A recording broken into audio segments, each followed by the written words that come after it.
Jacques Maillot, lui aussi, a tiré les enseignements de cette crise. Jacques, bonjour. Oui, salut Alain. Merci d'être avec nous, mon cher Jacques. Alors, quel enseignement tires-tu? Quelle est ta proposition? Alors, ma proposition, elle part de faits concrets. En fait, c'est de privilégier le train, qui est un transport plus écologique. Il faut préciser qu'il y a eu un accord récent passé entre Air France et le gouvernement. Air France a touché 7 milliards d'euros d'aide, 3 milliards directs et 4 milliards de prêts garantis par l'État. Et en fait, Air France perd 200 millions d'euros par an concernant les vols hexagonaux. Donc en fait, ça arrange, faut être clair, ça arrange Air France de supprimer progressivement cette activité et en fait de se débarrasser de la filiale HOP. Par contre, ils veulent développer Transavia à fond concernant à la fois les vols européens et aussi des vols vers Marrakech, Tunis, etc. Donc en fait, alors l'accord, c'est d'ailleurs assez intéressant, il a été ratifié le 7 mai par l'interview de Nicolas Hulot qui donnait un satisfecit à Bruno Le Maire. Alors on va être concret. En fait, de supprimer partout où il y a de TGV, c'est facile.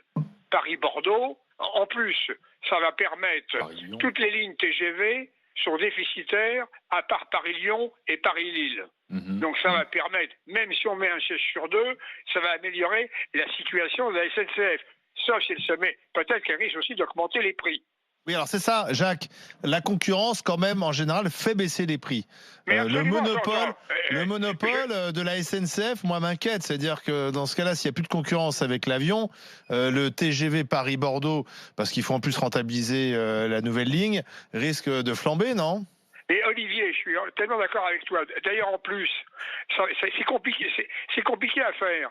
En plus, il y a une réglementation européenne dans le domaine du transport aérien. Il ne faut pas oublier qu'il y a EasyJet qui fait des vols intérieurs. EasyJet n'a pas les mêmes coûts qu'Air France. Donc EasyJet peut très bien saisir l'Union européenne, l'agence européenne et pouvoir se substituer. Bon, on va être concret. Supprimer du Paris-Bordeaux, supprimer du Paris-Nantes, supprimer même du Paris-Marseille. Le Paris-Marseille, 3 heures de TGV. Mais honnêtement, si je me rends demain à Nice, j'ai pas envie d'y aller en train. Je confirme, tu mets 5 heures, plus de 5 heures. Exactement. Toulouse, le docteur Marty, quand il vient au GG, il prend l'avion. Bon, point aussi quand même important, soyons lucides. Si on veut vraiment...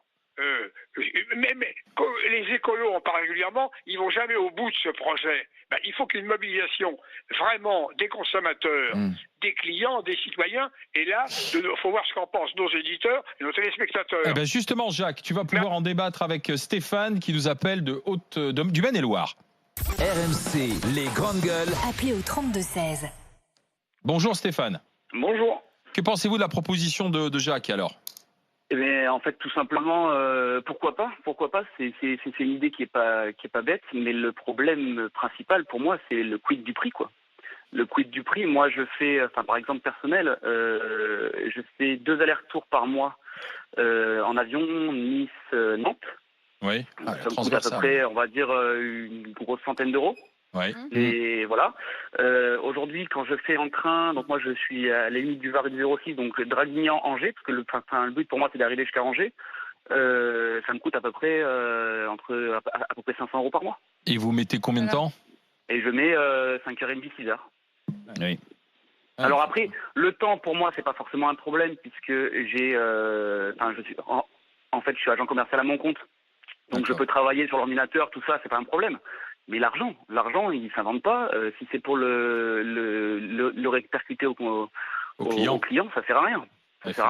C'est pour ça que Jacques, Stéphane a raison, c'est vraiment la question du prix. Il y a l'écologie, l'argument écologique, effectivement, mais l'argument écologique... Je suis très nuancé. En plus, il faut quand même ajouter une chose. Avec les 7 milliards d'euros, Air France vient de commander 38 A350 et 60 A320. Concernant le CO2, il y a une baisse de CO2 de près de l'ordre à 20 à 25%. Il faut voir que maintenant, on est en train de construire des avions qui sont beaucoup moins polluants. Oui, c'est vrai. Et n'oublions pas une chose quand même, Air France, qui vient de sauver une fois de plus 45 000 salariés, et puis alors n'oublions pas, à Toulouse, Airbus, 54 000 salariés. Et là, c'est l'excellence française. Et ça va commencer à licencier. Donc, j'ai travaillé très près cette question. Je lisais une interview de M. Bayou, secrétaire national des Verts. Mais il n'y a jamais de proposition concrète. Alors, donc, à mon avis, ça peut se faire progressivement, en partie, et Olivier Truchot a entièrement raison, quand il n'y a pas de concurrence, attention au monopole, les prix vont flamber. Et Jacques, après, les pauvres pourront plus voyager.